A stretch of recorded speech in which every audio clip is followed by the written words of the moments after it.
So how do you take a picture with the Apple Watch? Let's get started. If this is your first time on this channel, most definitely subscribe so you never miss anything important.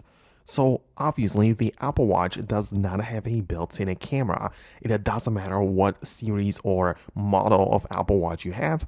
Apple has never implemented the camera into the actual Apple Watch.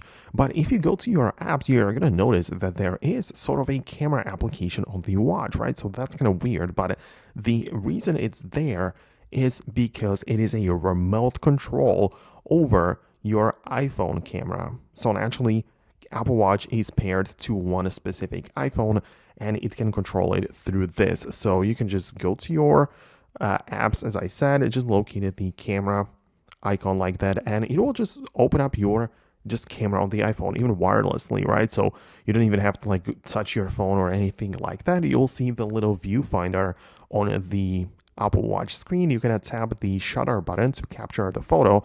You're going to get the countdown and all of that, and the photo will be captured. So this is ideal if you put your phone on a stand somewhere, or just put it away from yourself and you cannot reach it, right? So you can use your Apple Watch to do this.